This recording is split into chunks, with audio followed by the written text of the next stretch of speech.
Hey, Estelle. Nice night, isn't it? Yeah, there's that song again. The Whereabouts of Light. I've lost a lot, but this song and this harmonica have always been with me. I've been thinking about why I play it.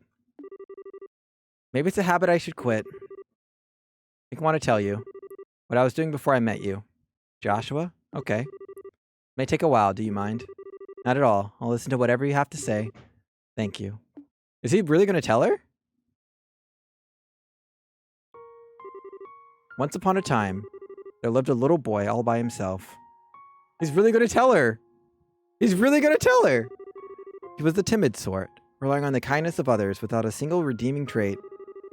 But he had people he cared about with him, so he was happy.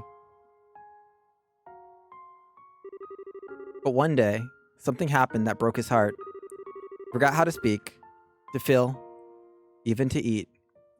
All he could do was play his harmonica. No matter how hard his caretaker tried, nothing helped his heart to mend. He grew weaker by the day.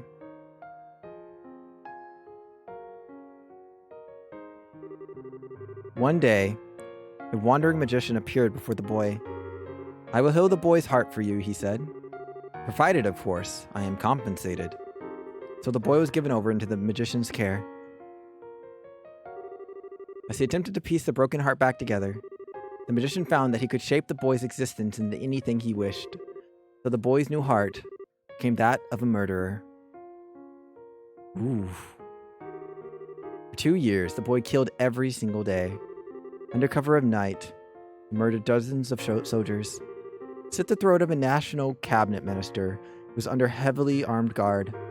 Sometimes he used explosives which maimed and killed innocent bystanders.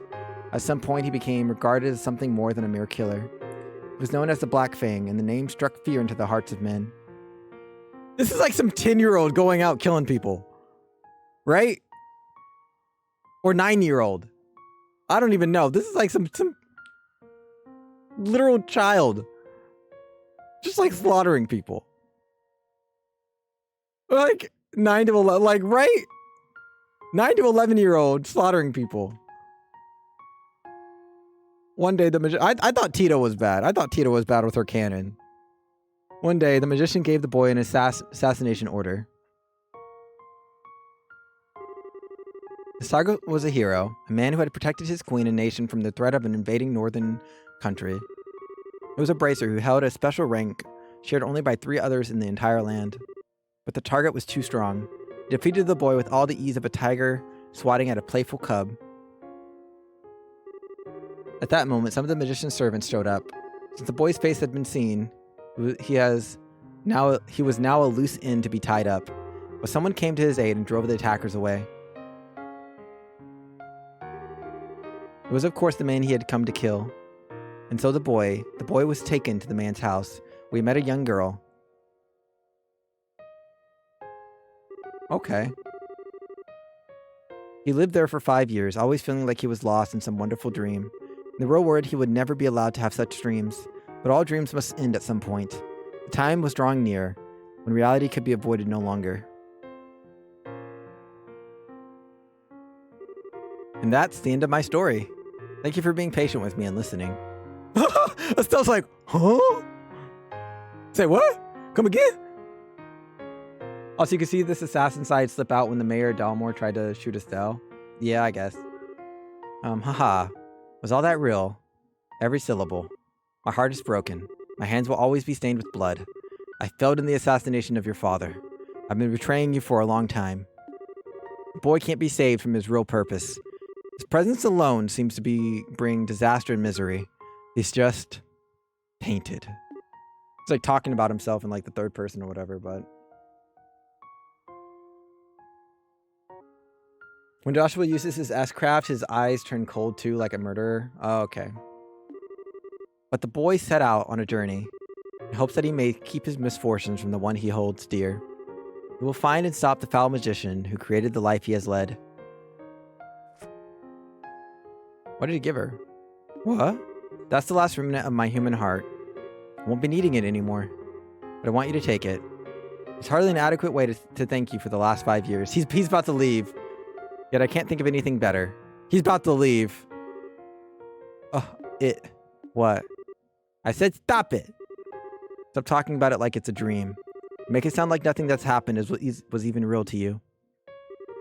What difference does the past make? Your heart is broken. What does that even mean? Estelle. Look at me. Look into my eyes. They've always seen that boy. In good times and bad. No matter how much the boy was hurting, I always saw how hard he'd keep holding on. Joshua, I love you. She said it! You can't just leave me on my own. My feelings won't just go away when you do. I won't let you. Estelle. He's gonna go. Huh? Huh? Huh? To Joshua. What? Wait, she pushed it away. What was that? It's so bitter. It's just a fast-acting sedative. He kissed her and he literally kissed her with the sedative on his lips. Don't worry, there are no side effects. Oh. Why? Why did you? My Estelle, you shine like the sun. My time with you was the happiest and the most painful I've ever known. Just as the brightest light casts the darkest shadow. If you stayed with me, find out just how disgusting my true nature is. Sometimes I think it would have been better if we'd never met. No. But this time is different. I'm grateful that you came to see me. I hate that I have to run from a girl who's so important to me, but it's all I can do. But I want you to know that I'll always be thinking of you. Joshua. Joshua.